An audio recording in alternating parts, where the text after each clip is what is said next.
I started doing workshops and doing groups where I'm getting up in front of others, like outside of the gym setting, and talking about resilience and perseverance and goal setting and vision and taking action. You should know what 1 hour of your time is worth. You should know the value that you bring to the marketplace. You know what your passion is.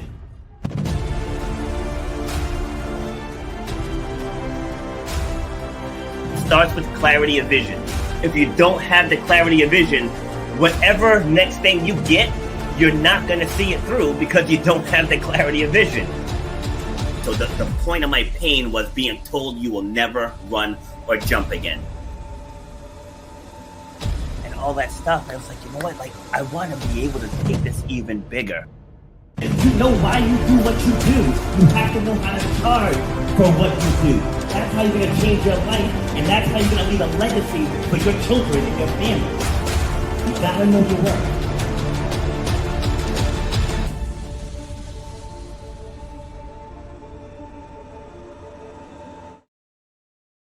Happy Friday, ladies and gentlemen. This is Rob, and I'm back with episode number 356 of Shut Up and Grind. Now, we usually don't broadcast on Fridays. Usually we're Tuesday, Thursday at noon. But I keep Mondays and Fridays open for reschedules, or if I just meet someone that I don't want them to wait until January. So that's why we're here on a Friday. I had to reschedule with today's guest, and so here we are.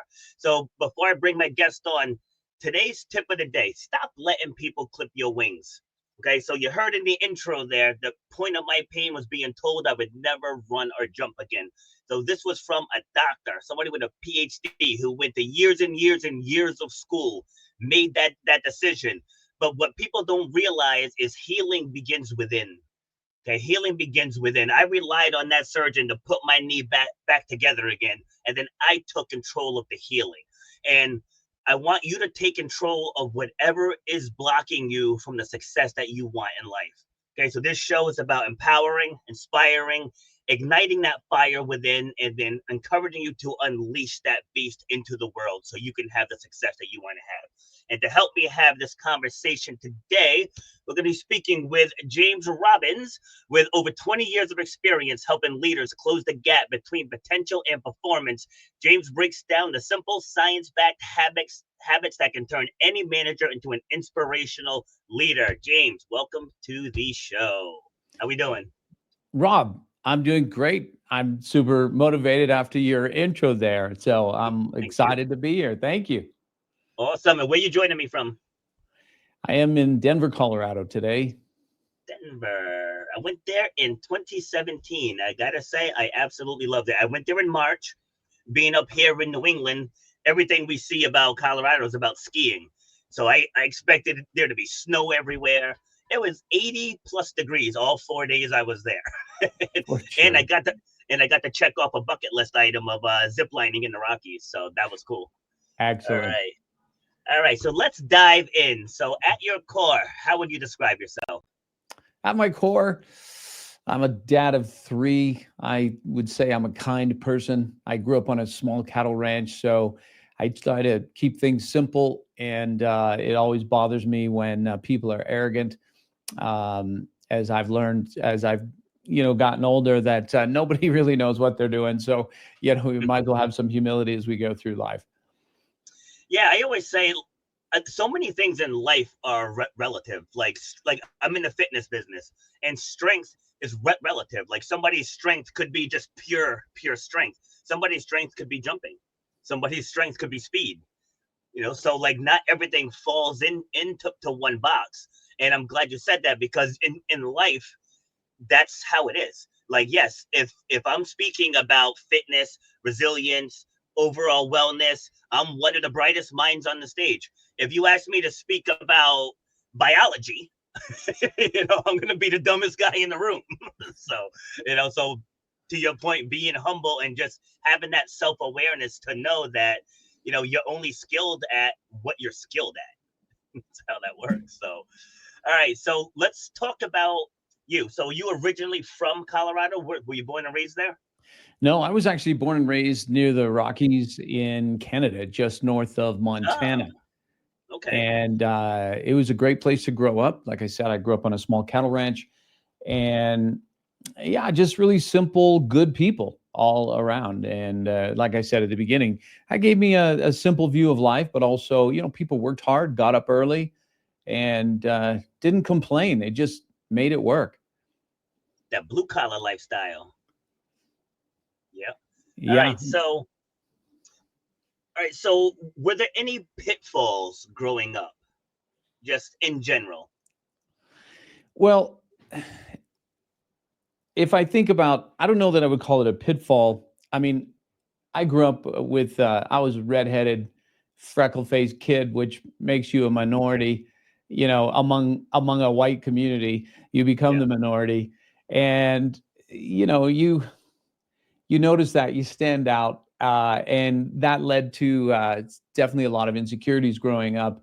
And then what happened when I was 7 years old is I set myself on fire on Oh, accident. I was out behind the barn with oh a friend boy. of mine. We were playing with gasoline, gunpowder, matches, not a good combination. So, anyways, I set myself on fire, almost died, spent the entire summer holidays in the burn ward, and I had third-degree burns over Wow. like 25% on my body. So I'd get skin grafting and everything. Luckily, I was like fine, my face, but then coming back into school, that just further, deepened some of my insecurities. So, back to your question about a pitfall, I think growing up, there was such an insecurity inside of me.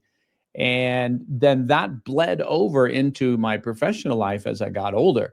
I had to really wrestle with that and to realize, where all that was coming from.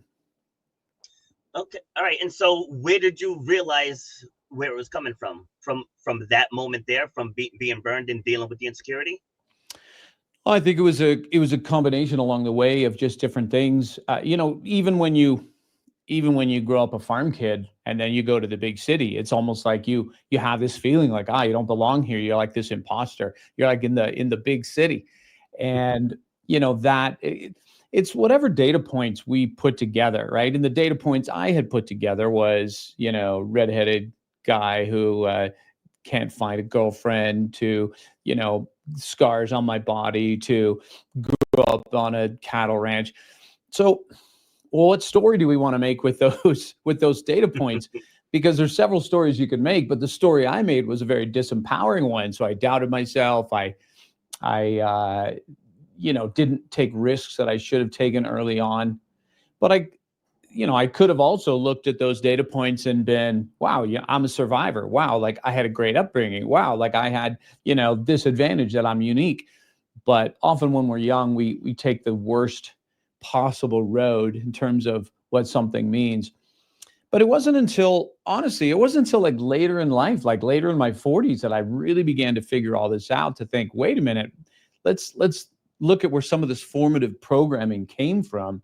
And because you walk into a room of CEOs that I've got to deliver a presentation to, and if this insecurity comes up, like, well, where's this coming up from? Because I know my stuff, and from a leadership perspective, I really know what I'm talking about, because it's just been so many years of doing this.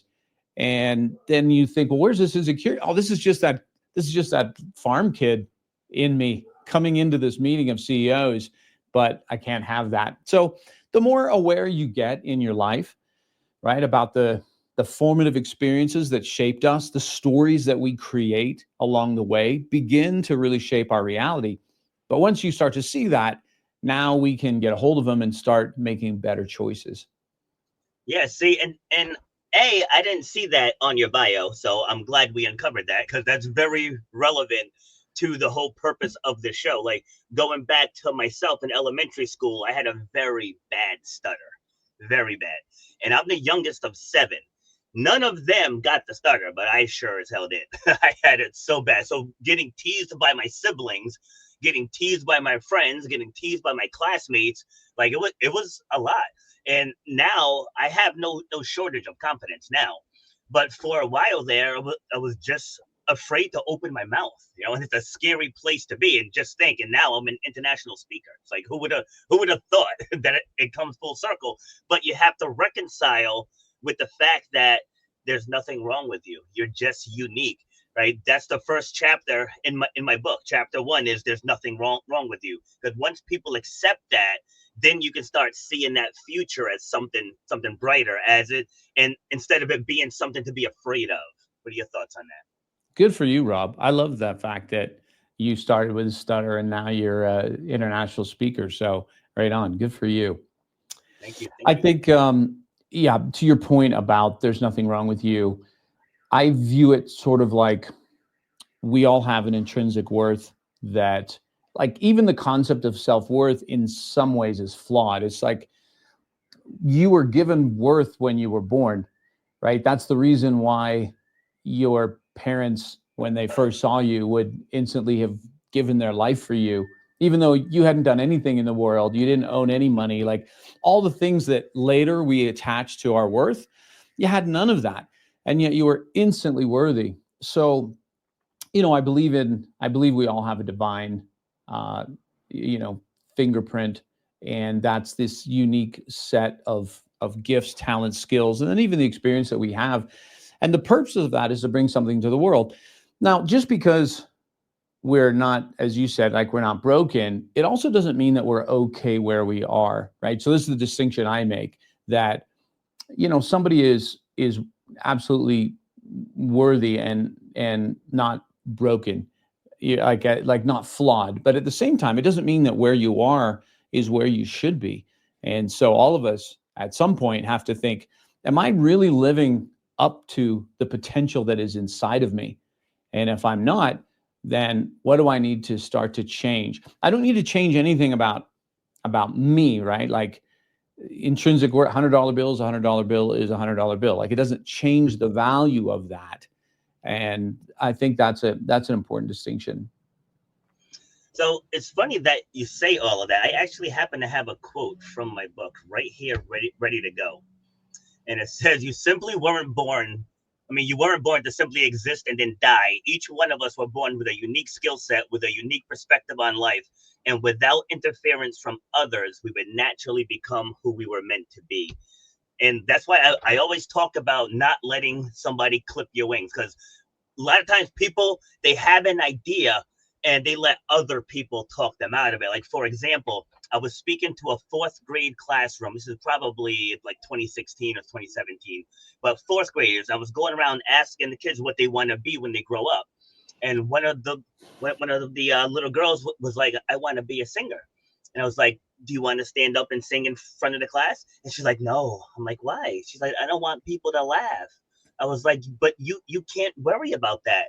I was like, there might be 1 or 2 people who think you have a beautiful voice, right? It's okay. And so she gets up, she sings, and I had all the students give her a standing ovation. And like that one moment, I mean, I don't know what she's doing now, but that one moment, she was light. Like you could see her aura, like she was just glowing from receiving that ovation. And just imagine if those kids laughed at her and then she never pursued it. And that happens to us as adults. It happens all the time. Like, oh, you can't write a book. You don't have anything to talk about, or you're not good enough. You're not smart enough. And it's like, I'm a 3-time college dropout and I mentor people with PhDs. You know what I mean? So it's like going back to earlier where it's all relative. So the next step in your journey. So you're in school now. What did you want to be when you were growing up? Originally, I wanted to be an archaeologist because I saw an Indiana Jones movie and I thought, I want that life. Yeah. So my mom and dad, and that was like 5 years, I've just wanted to be an archaeologist until my mom and dad found an actual archaeological dig that was happening near where I grew up. And they were looking for volunteers. So they signed me up. And I spent 2.5 days with a trowel scraping dirt and cataloging pebbles. It was so boring. In fact, I left early. I made an excuse that I had to go. And it was like my dream died in that moment, at least of being an archaeologist. And that then cascaded into I wanted to become a film director. and I wanted to make movies because stories is very important to me. And then I was in college, and life sort of took an unexpected turn, and I started attending this church with a lot of college students. Really liked it. Then they asked me if I wanted a summer job, setting up volleyball nets and things like that. Oh, yeah, sure. But I really enjoyed working with people. Like, I just loved getting up, helping people all day. And that then started a career in ministry, which was never on my radar. And I went into ministry, and definitely in the early years, it was a good challenge. It challenged me to grow. Again, I got to work with people. I love that. Over time, as I kind of grew in the ranks, and you start to get more involved with how things work in the organization and the politics of it, then that's the stuff that began to, in a sense, steal my joy out of that profession. Okay. And then, so what did you do next? That's when I was that's when I went through a time where I was really depressed. Because I was doing the work in ministry and I was good at it. And ministry is an interesting job because, you know, I had bosses say like, well, it's your calling, like you've been called to this. And so then you feel like, well, I can't quit. Like I can't quit. I'm like disappointing God, or God's gonna be angry with me. Like that's a heavy load to put on a, guy in his 20s. But True. but the reality was I wasn't happy. And I began to think, how can I how can I create an off-ramp for myself and for my family as well? So what I did was I was looking around for what job could I do on the side that nobody would know I'm doing. And that led me to, I found a guy who was a motivational speaker. And he told me how much he made every speech, which was more than I was making in a month. It's And I was crazy. like, well, I do this. I speak, 3-4 times a week. I mean, maybe I can do this. And so that began the path of speaking on stages, teaching leadership, which I was already doing in a not-for-profit setting. And then I just started building that business, building my reputation, and eventually that grew to where it was, I was making more money on the side, flying out and speaking one night somewhere and coming back, than I was in ministry. Not that it's about the money, but for me, it was time to change. Yeah, see, and that right there is where a lot of people get stuck. Where they know, Amanda, if you're still on, this is to you. Where a lot of people get stuck is they've reached that point. They realize that they're unfulfilled, but it's like, how do you walk away? Because I've been there myself, very similar to what you, just different industries. So I was managing restaurants, and then I started doing fitness on the side. And it originally started just as an outlet for me because I kept coming home and bringing the stress of the restaurant with me. And so, like, I would go out into the garage, do what I got to do, and de-stress, and then I'd come back in. So then I started looking at my management money, and I started looking at my gym money. I'm like 60 hours a week, which is 240 hours a month, or 3 hours a week, which is 12 hours a month. I was making very similar money, but it was hard for me to make that leap. But then the universe intervened, and I got fired from my management job. This was in 2009 at the height of the recession. So they cut me and they kept my assistant manager because I was making a lot more than she was. So I did it, but I didn't have that courage to just make the leap. But once I was forced into it, I never looked back. So that was good. Yeah, I can relate. I should have left ministry earlier than I did, but I stayed in for many reasons, right? Of course, there was a financial fear, but that was the lesser of the fears. For me, it was a fear of judgment by my tribe, right? Those that I hung out with most to look at me like, what are you doing? I mean, I even had a boss tell me, you can't quit ministry. You can't quit. Like only God can take you out, which is a terrible thing to say to somebody, Yeah. and it's just what he believed. And when I was young, I didn't have the strength of conviction to figure out, that I didn't agree with that. So yeah, there was so many times where I kept a journal for years and years and years, and you can go back and it's just like somebody who was stuck and trapped and wanted to escape, but didn't want to take the leap just because of fear. And our fears, man, your fears are your thieves. Uh, Doubts are liars. You just can't listen to them. True, true. And so I learned right around 38, like I donated a kidney to my sister. And throughout that process, like right up until the surgery, was the first time I really felt my mortality. And it was in that moment where I was like, I'm gonna I don't care what anybody thinks about what I do, because you move in ways to where you want to please others. And it's like in pleasing others, I'm like, I'm not fulfilled myself, so and what I do now with the speaking and the coaching, like I coach athletes as well. I manage a gym. Like everything thing I do is like people are counting on me to show up. So like that makes it easier when that alarm goes off because I have a purpose that's bigger than myself. And that's probably why your teammates were trying to keep you in, because you're working for God. There's no bigger no bigger being to work for than that. But you had your own internal calling, so what finally gave you the courage to answer that call? So I wrote a book in 2012, and I was still involved in ministry, but I wrote a book called 9 Minutes on Monday. Did really well. I ended up getting invited down by John Maxwell's team to South America with him to Oh, train a wow. bunch of business leaders. And it was really a bizarre moment because the first leadership book I ever read in my life was by John Maxwell, because he was a former preacher who then launched a leadership company. And Okay. so here I was, a preacher who also had a leadership company. So, anyways, it was really cool. It was like John and I for the entire day just teaching all these people. I mean, I was like the warm up act and the guy who went on when he needed a break. So, I knew my place in that. But, anyways, after maybe a month later, he invited me to come meet with him for lunch. And so I had a chance to talk with him, and I asked him, "How did you know it was time to leave ministry?" And he said he went to speak somewhere, and he was flying back to where his church was, and he had this feeling like, I don't want to go back. And he said for him that was the moment of, oh, this had become this job that I don't want to do.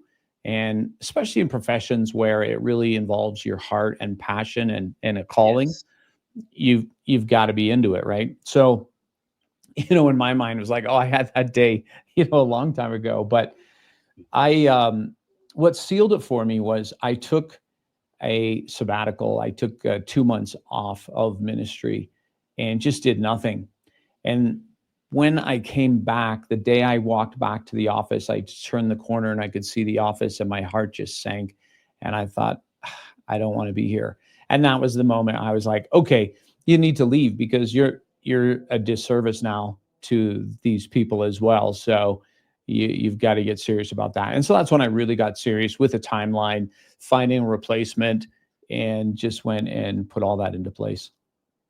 Yeah, and people have to not be afraid to regress a little in order to propel yourself forward. Because yeah, so when I lost my management job, yeah, financially it was tough, but I had it set in my mind. I'm like, I'm not managing restaurants anymore. It's like I don't want to do this. And I have five kids, and I had newborn. They were 4-month-old twins at the time that this happened, and so everything was just like 2009 was like a blur that whole year, and that was the same year that I had my knee injury. So like I went through a lot in that time frame, but I kept my eye on the prize. I was like, I'm going to make it. It got to the point where I had to get on welfare. I had to get childcare, and while I was on all that, I finished my fitness certifications. So I got personal trainer certified, group fitness certified, and then I just started advertising for clients. And then it just organically grew because, as I said, like I don't have a college degree, so like I didn't have a background in any of that stuff. But from managing restaurants, I learned a lot more than I thought, and so I was just able to transfer a lot of those principles into my fitness business. And then I just traveled the country going to masterminds, and I just learned how to run a fitness business and just learned all the things that I needed to know. So I want you to describe a time in one of your trainings where something went wrong, and how did you recover from it? When something went wrong, like outside of my control, or something like Yeah, just something outside. Like I did a podcast episode the other day, and right in the middle of the episode, my guest lost connection and just vanished in mid sentence. So like, has anything like that ever happened to you? yeah, for sure. I mean, I've done a lot of presentations now, and of course, lots of times, whether it's some hotel person not paying attention and making a ton of noise in the back, or sound cutting out. I've had a room of 1,000 people and the sound cuts. And in the past, I used to, when I was younger, that would like freak me out and get really worried. But now I don't, because I'm not so worried about like all how I look in this moment. And in fact, it's in more that relaxed frame that you think more clearly. And this Yes. goes back to something you just said, Rob, when you said, I realized I learned more than I realized managing restaurants. Every person who's listening to this or watching this right now, it's like you've got to give yourself credit for the things you don't even realize you've learned, right? It's not until you get out of the context you're in that you realize, oh, so many of these skills come across Yes. laterally to other industries. So in my case, one of my big insecurities when I left ministry and went into speaking corporately was, at first I hid the fact that I had worked in ministries. Like, I didn't want people to know, because I thought, well, they'll judge me, or they'll think, well, what does this guy know? But the reality is, ministry is it's like you cut your teeth on leadership there. Like, it's like you get your PhD in leadership, because you're working with all these people. You can't fire them. You got to motivate them, right? And you've got to leverage things like intrinsic motivation. So all the things that the business world needs, I've been doing for years. It took me a long time to realize, wait a minute, I know way more than I give myself credit for. And I know way more and have more experience than many of the people I'm speaking to from a leadership perspective. And part of this goes back to, I think, in any endeavor, whether you want to start your business or you want to change careers, like Rob, like you talked about that moment of that fear of like, I want to do something, but I don't do it. What I've learned now in hindsight, so much of this is betting on yourself. It's really about going all in on you, because you will figure it out. It always works out like that. Obviously, you got to mitigate risk, especially if you have responsibilities like young children. Then, okay, you got to think, that's when you don't do stuff that, if it Yeah, fails, then reckless. they pay the price. But again, it comes down to, you don't have to have everything all planned out, because if you just bet on yourself, you will figure it out. And look at your business, Rob. Like, do you run your business now the way you thought you would run it before you ever started it?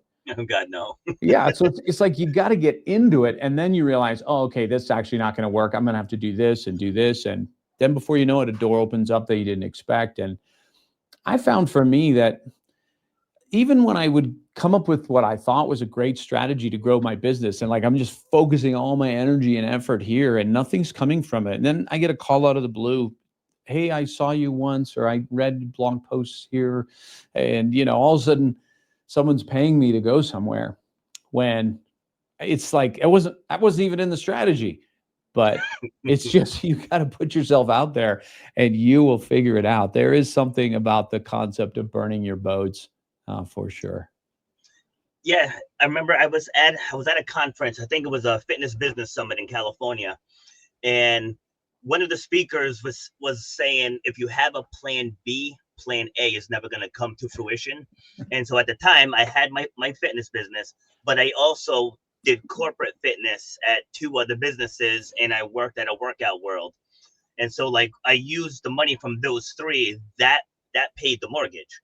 And so as I'm listening to this guy speak, I'm like, he's absolutely right. So I spoke to him after the conference, and he's like, how many hours a week are you working on these at these other places? I said, oh, it's like maybe 12. He's like, imagine if you devoted those 12 hours to your business, and within, I want to say, 4 months, it doubled. you know, just just from focusing on that one thing. So to your point, people will always ask me if they're afraid to make that move. Like, well, what if it doesn't work? I'm like, make sure it works. It's like, do what's necessary to make sure it works. Then the risk, it's not like the stock market where it can go up and down, up and down. If you do what's necessary every single day, you're going to have success. 100%. And so much just depends how you're wired, right? Like, I think the Yes. other thing that holds people is if they're making good money at something, or Yes. that kind of sunken cost fallacy, like, well, I've already, done this for so long, I can't change now. Or if I did, that would be unwise. But Mm. I think what's really unwise is to get to the end of your life and think, man, I wish I'd have done this. And even if that meant it was a rougher road, or I made less money, but I would have been more fully alive. And I think that's really the question we got to ask ourselves is, well, am I fully alive? It's like someone can say, well, I made $10 million this year. Great. I'm glad you did. Are you fully alive? I'd rather make less money uh, and feel fully alive. That's for me. Now, other people, it's the 10 million that makes them feel fully alive. I'm not going to turn down 10 million if someone wants to give me that, but that's not my North Star, so to speak. Yeah, I agree 100%. Like, I'm not driven by money at all. Not at all. It's like mine's about impact. Like, if I'm gonna speak to someone's group, it's like, all right, what do they need to hear? Because I am loaded with stories. You know what I mean? So I've been through a lot in my life, and I have a story for it, no matter what the topic is. But it's like I want to give back. It's like I want to give. For me, it's about impact. It's about impact. Like, this episode is going to be around forever. Like, if Spotify may not be around forever, but the raw footage is going to be here forever. And so these things, this conversation is going to survive the both of us by a long shot. And that's where my heart is with this. It's like, I'm not trying to get a million downloads and like all the stats. I don't care about the stats. Like, even if there's just one person listening and this helps them turn their life around, for me, that's the real payment. Of course, you need money to live. I get it, but that's not my driving force. Yeah, that's fantastic. All right. So what's next for you? I have a book coming out on August 5th, and it's definitely unlike anything I've ever done. The book is titled The Call to Climb, and it's actually a fable. It's a motivational fable about getting unstuck. And when you are when you're walking down a path in life that is not the right path for you, but you're not quite sure what to do with it. So the book's all about that. Follows this character as they end up climbing this mountain with this mystical guide. So it comes out in August 5th, but it was 12 years in the making, this book. Not that I was writing it for 12 years, but this really came out of my life story, that some of it I shared here earlier, when feeling like, hey, I'm in this role, I'm good at it, people want me here, but something's not right. Like, I feel like I'm not on the right road. And so what's wrong? And yet I should do something else, but I'm afraid to make the leap. So it was through that whole journey that the ideas of the book came. Okay. And so when you were first getting ready to write it, right? What did you see it? How did you see the outcome? Like what did you want people to take away from that book before you even started writing I wanted to help people who were struggling with the same thing I had struggled with, where there's fears that are holding you back in your life. And a lot of those fears come from a lot of your formative programming, your early years, but they're just beneath your conscious level so that you don't even see them. And what I noticed, this was a bit freaky, Rob, is that I told you I used to journal, and I journaled for years and years and years. Well, eventually, the app that I journaled with, it added a feature that you could go and review other journal entries from the same day of previous years. And I thought, it? oh, Okay. this is kind of neat. So I would read these earlier journal entries. And what happened was they were just eerily similar to what I had just written.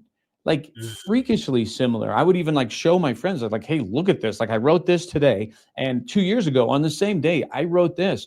And the more I began to see that, what I realized was my life was traveling in these big arcs, like big, like an orbit, like the moon orbiting the earth or the earth orbiting the sun.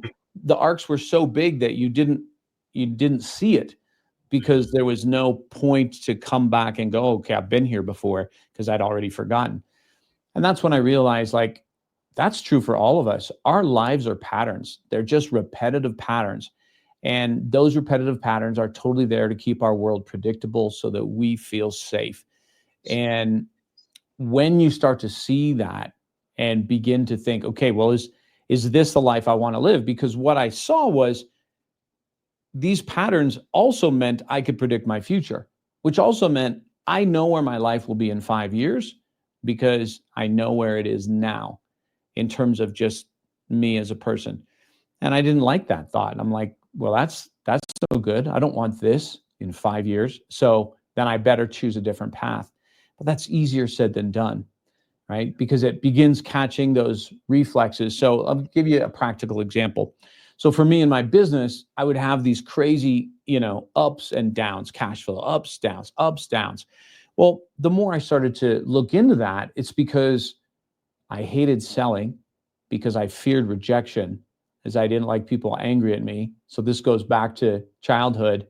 So when I would have a bunch of contracts, make some money, I would take my foot off the gas, meaning I would stop selling, I would stop reaching out because I don't like those things, because those are dangerous things, right? To the ego, to the psyche. Those are dangerous things. And so let me just focus on creative stuff. Let me create a new online course. Let's redo our website again. Let's do anything but selling. And then before you know it, it's like, well, I'm out of money. Like burning platform, I gotta go and make sales. And then I would. And so that cycle was all driven by a fear of, I don't want anyone angry with me. So don't, so just don't sell until you're broke, and then your family's going to be angry at you. And they're like, well, I don't want my family angry at me, so I better sell. And Yep. and that's a version of hell, I think, on earth, is when you're stuck in Absolutely. these loops, but you don't even realize it. So when you start to see it, that's the first step, right? But then the hard work is starting to be intentional, going against the anxiety, and doing what you know to do to get you where you want to go. Yeah, one of my mentors says that all the time. He's like, just what you said, you're doing all the busy work, but you're not selling. It's like that's why you have all these problems. He's like, what can cure your debt, your expenses, your future investments. He's like, revenue. Like, you need revenue. You got to work on those things first. When I first got into fitness, like you, I was petrified to sell, absolutely petrified. I believed in my abilities, but I didn't know how to sell fitness. And so I got MindBody, which is a software, and I just said, oh yeah, just the packages are on the website. The packages are on the website, and I completely sidestepped that sales process. But I probably cost myself a ton, like knowing what I know now, because I went and I joined masterminds, and I went to groups about selling, and so I have it now. But like, a lot of people are afraid of sales because, like, they're afraid of sounding like a used car salesman. But like in the case of fitness, I'm not selling myself, I'm not selling my gym, I'm selling you your future result. It's like, why are you coming here? All right, you want to lose 20 pounds? All right, here's the game plan, and this is how much it costs. Are you in or out? Like, there's nothing sleazy about that at all. But a lot of it has that stigma, from the used car salespeople. So, all right, so 100%. Yeah. yes, And yeah. part of So the, go ahead. I was just going to say, part of the reason behind the book, The Call to Climb, is the idea that we're all better. We're all better into a headwind. We were born to walk uphill. Like, we were born to pursue something, and we all have that fire inside. It's like the one you had when you were managing restaurants, and you're like, wait, there's something bigger for me. There's something more for me. And sometimes we don't know what it is, but we just know there's something. And I think that's a healthy thing to have that feeling, because then that starts you on a different path to think, yeah, well, what else can I do? What else should I do? But I need to start thinking. And along those lines, I say this all the time, the answer is already in your subconscious mind. It's already there. Like those all those years I was stuck in the restaurant industry. I go back to when I was 17, and I remember I was always saying then I wanted to be like Zig Ziglar, back then. So I want to be You like run Zig up on the Ziglar, stage. and I want to be on TV, like some type of performer, But so now I would never ever go on TV because they like own you. But I have my own platform, and I virtually spoke. I've spoken all over the world, and it's like that answer was already there. So I got back into fitness, and now I'm motivating people, inspiring people, and it's amazing. Like the answer was already there, and for so many people, they have a hobby that they're doing right now that they could turn into a business and they don't even realize it. 100%. Yeah. So many people are so talented. And everyone listening, you just have more talent than you give yourself credit for. And you have so much to offer. It's figuring out, what do you want to offer? How do you want to serve the world? And I really believe that our purpose in life is not found in some other country. It's not found even in some project per se. I believe our purpose in life is to bring the most authentic and honest version of you to the world and have the courage to do that. And that's your gift, right? That's your gift to the world. I love that. Absolutely. Remember once a speaker coach told me that I wouldn't be taken seriously as a speaker if I showed up in a tank top. And I was like, but we talk about authenticity. Like I manage a gym. Like I'm an athlete. Like this is what I wear. Like I don't wear suits. I don't wear shirt and tie. Like that's just not me. And let me tell you, I've been on hundreds of platforms, and not one person has ever said, if you come on again, can you wear a shirt? Because it's the content. It's the content that matters. It's not the background. It's not the shirt. It's not any of that stuff. I can show up in a beach towel and rock the mic. It's about that message. Like it's again going back to what I said earlier about it being bigger than you. Like what we're talking about is helping people literally change their lives. Change their life. I wouldn't care what kind of shirt you had on. The nuggets you've been dropping today, that's what we're focused on. And a lot of people hold themselves back to going back to what you said earlier about thinking everything has to be perfect. Everything has to be in line. Like it doesn't. I started my fitness business in the spare bedroom of my old house. And then I moved to the basement, then I moved to the garage, and then outdoors. And then I finally started piggybacking off of the businesses. It took a few years before I finally opened up my own location. So people have to play the long game. And before I kick it back to you for the final word, it's like I want you to address like your very ideal client who's stuck. They want to make that pivot, but they're afraid. How do you get them over the fence? That's a great question and tough to answer just generally, but I will say this, that to me, it's about getting them to get crystal clear on what the fear is that's holding them back without judgment, right? Without judgment. So it could be that they realize, oh, like I'm actually afraid to start my own business because then I'm going to have to go out and sell, and I hate selling, and actually I'm afraid of rejection, and I don't like people mad at me, right? Like things I shared about myself.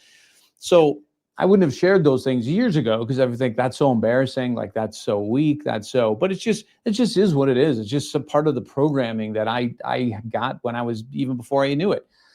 And once you can get clear on that and go, okay, well, you're afraid of, you don't want people to be angry at you. All right, but what's important to you, right? So here's where we get clear on our values: my family, providing for them, doing this, to freedom, right? Freedom to travel. Okay, so if that's your North Star and that's where you want to head, that's your mountain to climb, then let's take a look at the fears again. Do we want, like, every fear is there to serve something, right? So I don't want people to be mad at me. The flip of that is I want everyone to like me. So which one do you want more? Do you want everyone to like you, or do you want to provide for your children, have freedom to travel? Which one do you want more? Well, it's a no-brainer. Okay, then what actions do you need to take? And so you sort of reduce the emotion out of that and almost turn it into a math equation.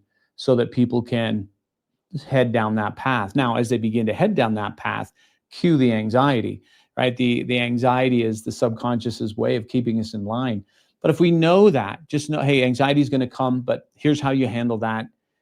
Stay on the path. That's going to set you up for success. Absolutely. Well stated. Well stated. Yeah, I always say, when the scary stuff comes, that means you're on the right path. Because if it doesn't rattle you a little, that the dream is just not big enough. It's like every day that I get up and like I don't focus on any negatives. It's like, all right, I'm gonna rock out this class. I got this private training session. Then I have my podcast, and I'm guesting on this other podcast. Like I just keep my eye on the positive. When negatives arrive, I just tackle it as quickly as possible, and then get right back on the thing. Like I had a flat tire the other day. It's like, and some people will come into my class at like 7 a.m. and be like, oh, well, this day's gone to hell already. I'm like, it's 7 o'clock. I'm like, you had a bad moment. Okay. Address that moment and then have a great rest of the day. It's like, well, why do you have to tank the entire day? Because you had a bad hour. I don't get that. So, well, thank you very much for coming in and sharing your wisdom. You're welcome to come back if you want to come back another time. I do panels where I'll bring back 4 to 6 of my former guests. We pick one topic and then we round table that one topic, because I like people to understand that there's not just one way to do something. It's like my way doesn't work for everyone. Your way may not work for everyone. It's like the methods do, but how people receive information is different. And so I like to give different perspectives on different topics. Like that one was embracing vulnerability, and that was a really, really good panel. I mean, all the ones I've done have been good, but just because people have different definitions of being vulnerable. So that one was solid. So if you're interested in that, let me know. For sure. That sounds fun. All right. And I have other connections for you too. If you're looking to get on more shows, I got a lot of podcast buddies that I can connect them through your assistant. Yeah, love to, Rob. Thank you. Always. Okay. Awesome. Good. Well, thank you. And we are done. Have a good day. You've been listening to Shut Up and Grind. We hope you've gotten some useful and practical information from this show. Robert has over 20 years experience pouring his knowledge and expertise at many events in the service and fitness industry, as well as secondary schools and universities. He has a true passion for helping others break through the barriers that are holding them back. To book Robert B. Foster to speak or to reach out, go to robertbfoster.com. Till next time, shut up and grind.